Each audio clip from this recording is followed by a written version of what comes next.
Hi, this is a short presentation where I am going to summarize some of the things we need to know as parents of children with ADHD. So I've called it Navigating ADHD with Confidence. And I'm going to show you some strategies for your ADHD parent journey. So for those of you who don't know me, my name is Susan Hughes. I am the mum of two adults who are now young adults, two boys. One is 19 and one is 21. And my oldest was diagnosed with ADHD and dyslexia in year three. I'm an accredited ICF coach and I specialize in ADHD parenting. I've also done a Master's of Education in 2017, where I got an opportunity to research the benefits of coaching parents with ADHD, raising children with ADHD. I'm an experienced facilitator of parenting workshops and support groups. I have a program, and I've been working with families now for over 12 years. But the real story actually goes back further than the ADHD because we moved to Australia with a 2 and a 4-year-old in 2008. This is us on our first Christmas day in Australia. As you can imagine, moving from Ireland to Australia, spending Christmas Day in a pool was kind of astonishing. But it was also the first time I was a real first-time mum. My husband had been the main carer when we were in Ireland, and when I moved to Australia, I became the full-time carer at home. And gosh, was that a shock! It's hard, isn't it? 2 and a 4-year-old, not being able to get them to do what I needed to do, really, really challenging. And my youngest son has a really strong independent streak, which meant that we clashed a lot. You're probably familiar with the term fight, flight, or flee. Well, both my youngest son and I both had the fight response. And I had never learned emotion regulation growing up in Ireland. It's not something I was taught. And so I would get very cross at him. And so one morning I slapped him in temper because he wouldn't get into the buggy. And I was trying to get my oldest to school. And that was before I knew ADHD. And I didn't realize why it was so challenging to get him out the door on time. And ultimately, he turned around and he gave me such a look of hatred that I remember going, wow, I'm going to have to find another way to parent. Now, I was already a coach. I had qualified as a coach in Ireland, but I assumed I'd be a business coach. But it was through this own experience, and I actually met another parent coach on my journey who explained to me that the coaching skills I had learned can be used within the family as well. So that was the start of my having to learn how to parent differently. I had to because my youngest son would literally have pulled away from us so badly we didn't know how to manage him. And then, as my journey of parenting went, my son was diagnosed with dyslexia, and then he was diagnosed with ADHD. And I remember going into his year four teacher saying, "Oh, he's got a diagnosis of ADHD and dyslexia. What are we going to do?" And she looked at me blankly and said, "I don't know." So I thought, right, I'll go back to university and find out. So that was how I ended up going back to do my Master's of Education, where I actually got to learn an in-depth knowledge of parenting, of coaching, and of ADHD. So combine that with my lived experience, that is now what I pass on and teach other parents in terms of how we need to tweak our parenting. So what I'd like to discuss is there are 7 key things that I think you need to know. A little bit about executive functioning because it's really important in terms of managing ADHD as well. What makes getting out the door so difficult? How can we motivate our children? A little bit about navigating school, and also just some thoughts about parenting care. So ADHD doesn't come alone. And so what I mean by that is they call them comorbidities, some other diagnosis. I think it's 80% of ADHD people have something else going on as well. So in our case, it was obviously dyslexia. You can have other learning difficulties like dyscalculia, dyscalculia. You can have autism is very common. You have anxiety, you can have depression, OCD, ODD, sensory issues, and that's only naming a few of them. There's lots of things that go with ADHD, which means that your child's brain is very complex. We know that symptoms evolve over time. And what I mean by that is they look different as the child evolves, and develops. So if you think of the typical hyperactive little boy who can't sit still and is always running around the place, by the time that boy has got to middle and upper high school, the hyperactivity will be much more internalized. It's still there, but it's not quite so obvious. And it might be just that he still has that really active brain, but the hyperactivity is no longer as obvious as it was. Your parenting approach does need to be tweaked. There is so much information out there about how to parent, but ultimately, unless you're actually looking at parenting strategies through an ADHD lens, they may not work. So, for example, timeout is typically something that doesn't work for an ADHD child. Sticker charts do work, but you need to actually understand the science behind them and know how to tweak them when they stop working. We know that different parenting styles can cause conflict. So ultimately, the authoritarian style is the best style. Now, authoritarian means that you have a balance between discipline and expectations, but you're also able to be warm and responsive in the moment to your child. And that's a very challenging thing to do. And depending on how you've been brought up, when we're under stress, you may move to styles that are less obvious, or sorry, less helpful. So if you and your partner have different styles, that often is something that causes tension as well. We know that proactive parenting works, particularly when you're dealing with emotional dysregulation. So children who have that strong um, emotional reaction to things, particularly if they have that fight response, they need to actually learn ways of managing that because society treats it and views it very negatively, particularly as that child gets older. So, as parents, we need to learn how to be proactive. And this is something I teach as part of my program. How do you actually work with a child and proactively find solutions and actually help the child work through it as well? Self care is a must. Parenting self care is a must. It's not a nice to have because ultimately we know that raising a child with ADHD can be more stressful. So it's very important to actually recognize that it can be more challenging and you need to find ways to look after yourself. And lastly, school can be tough. The environment is often not well suited for our children.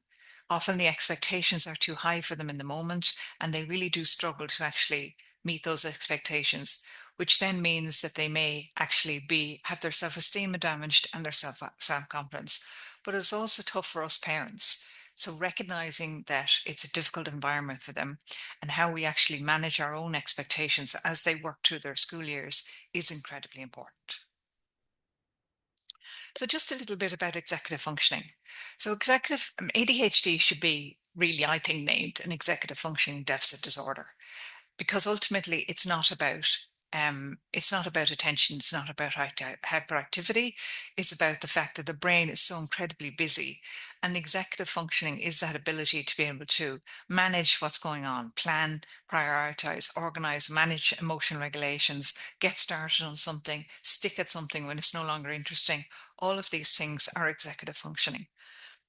So one way of thinking about it, it's like the conductor of a brain. It pulls all the instruments together to help it work effectively.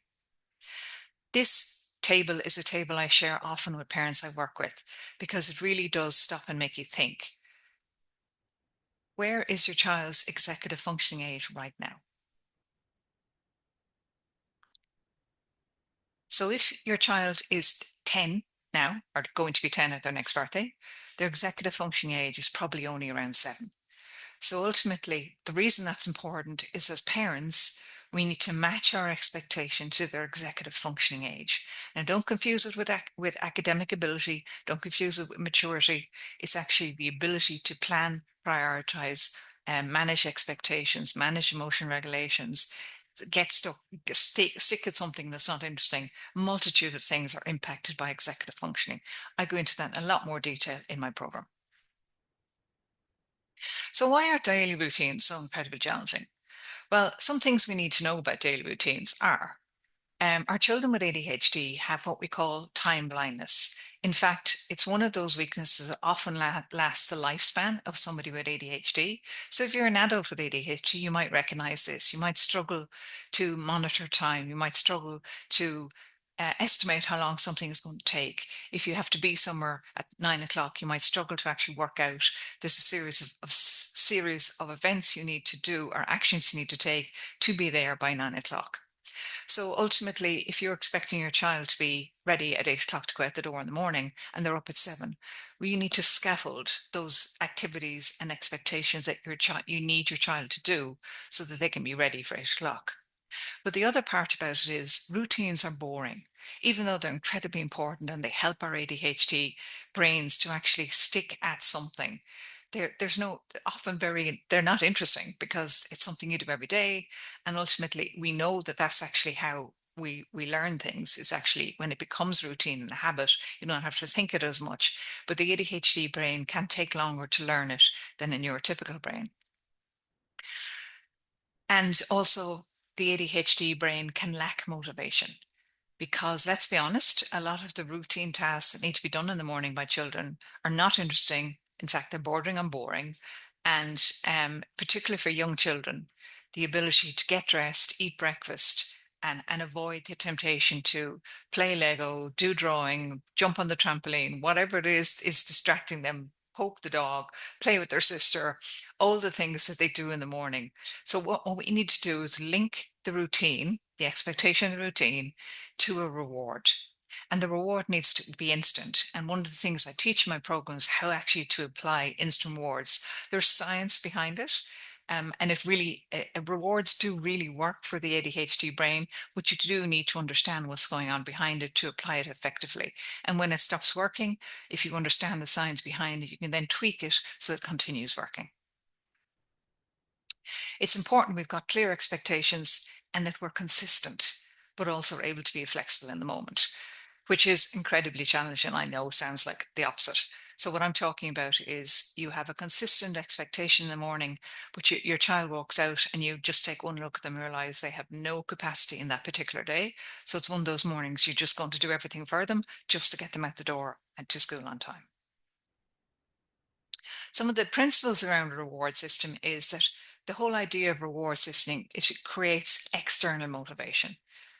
Now, I know the ideal is for a child to develop internal motivation, but while you're waiting for the executive functioning to develop, that is probably not realistic because you actually need strong executive functioning to have a strong internal motivation. Because internal motivation comes from understanding the steps you need to take to reach the goal and actually being able to take that first step. Motivation comes from taking that first step and then seeing what the second step is and taking that. So what we're trying to do is create motivation around that. Also really important to tap into your child's individual currency or what they value. For younger children, so up to about probably age 10, time with parents or maybe a privilege like staying up late or our choice like a movie, picking dinner, picking dessert can all be really motivational. However, when it comes to older children, certainly from high school up, screen time is often the only motivation you may have. um, and so to do screen time motivation you actually need to have tight controls around the expectations around how you use screen time. So that is also something I teach as part of my program.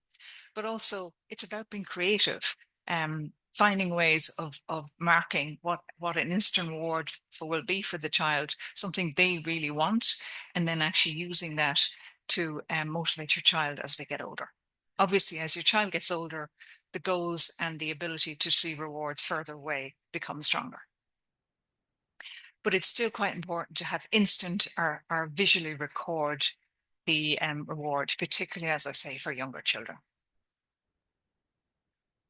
So navigating school, it's important to recognize that the school environment may not be ideal for your child. Now, this is never about the teachers and it is often never about the school, but it is about the actual system. Our system is not set up for neurodiversity. So one of the things I advocate strongly is meeting with your classroom teacher or the subject teacher in your high school. Actually working collaboratively with them is a really great way of moving it forward. Most teachers are really pleased if you can come up with a way that will actually help their student to achieve better results in the classroom. So that's why collaborating with the teacher is so incredibly important. I also advocate including your child in the meeting as early as possible, like literally from very early in primary school. The reason for that is although your child may not be able to articulate themselves what's going on, you're teaching that skill of self-advocacy. You're teaching the skill of being able to talk about the fact that I'm finding this really difficult. Can we try and find a solution for it? It's quite important that we go in with a solution focus rather than a problem base. If we can understand the school system and the resources that are available, it's also really a great way of actually working out how best to use the school resources and system to support your child. So talk to other parents, try and meet with anybody who's involved with learning support and try and figure out what the opportunities are for your child so that you can actually work with the school to get the best support for your child. Homework is often an area of tension for families, particularly in primary school. So again, have a conversation with the teacher. If it's in primary school, have a conversation with the classroom teacher to figure out what their objectives are with homework. If you're fighting with your child on a nightly basis over homework, you're not achieving anything and you're actually damaging a relationship. When you get to high school, I still would suggest you need to probably negotiate homework. So there is some homework that will be valuable if they need to prepare for an assessment or they need to prepare for a test. But ultimately, as parents, you need to understand what the objective of the homework is so that you can actually work with your child and help them get the best out of any work they need to do at time. Ideally, you want your child to be able to work during the day so they don't have much to do at night, and trying to be informed in advance, paying attention to what's coming. And I'm talking about what's coming 2 or 3 years' time. So if you're in year 8 and 9, start looking ahead as to what the expectations are for year 10 and 11. If you're in year 2 and 3, start looking ahead to see what the expectations are for 5 and 6. Sometimes there's extra programs that come in 5 and 6. The earlier you know about that, the better chance you can actually support your child for them to achieve what it is it needs for them to be able to access whatever the program is. Parenting self-care then. So when I talk about parenting self-care, I'm actually including educating yourself. So being here today, watching this webinar is an incredibly important first step to how to educate yourself. The more you understand about ADHD, the more you understand about how the ADHD brain works, the more you will actually be able to support your child and advocate for them. Build a support network for yourself. Have people around you who understand what you're going through. If you can't find it in your direct network, there are online groups that are worth tapping into. It's really important that you have people around you who understand how challenging it can be to raise a child with ADHD. I run support groups and I also run group coaching sessions for that very reason. For other parents to meet parents who are on the same path, or maybe even a year or two ahead of them, is really, really empowering. And it normalizes what's really challenging for us. Learn to advocate. You need to advocate with other families in the school. You may to advocate with other wider family groups, maybe grandparents who don't fully understand what's going on. It's really important that we learn to advocate in a way that doesn't dismiss or demean our children. And hopefully you then get to a stage where your child can advocate for themselves. Leverage your own strengths. Lean into whatever you're good at. If you are good at organizing, awesome, then find ways of breaking that down and teach it to your child. If you're hugely empathetic, then fantastic. Use that empathy to actually lean into your child and figure out what's going on for them. If persistence is one of your strengths, use it to actually be persistent in your advocacy in the school. Lean into your strengths and recognize that they can be really useful in a way of helping your child. And obviously, if you're a parent with ADHD, recognize that you do have a unique perspective on what's happening for your child. So thinking back to what works for you, because sometimes you may be doing something, not even recognize it's a coping skill for a weakness you have. So really breaking that down and working through. And the more you learn about ADHD, the more you'll be able to work that out. Use that skill and use that empathy for your child. Do seek professional help or guidance if you're struggling. Obviously, I'm an ADHD parent coach and I offer parent strategies and support, but there's lots of other supports: OT, speech therapy, lots and lots of support out there. Figure out where and what you need support and ask for it before big things become to crisis point. And lastly, celebrate the wins. I know it can be really hard to see them sometimes because our children learn skills slower than your typical children do. But so what I say to people, I say to parents, look back 2 years and see how far you've come. I'll guarantee you, you will have developed a lot by 2 years. And then stop and think, right, if I've developed that in 2 years, we're going to develop that and more in another 2 years. Celebrate the wins. If you need to, start a journal, write down what the wins are. It's really important we celebrate the wins, and it's really important we share those wins with our children. So lastly, if you'd like to get in touch with me, my details will below. Here's a quick QR code will bring you straight to my website, and the details for everything else will be in the comments below.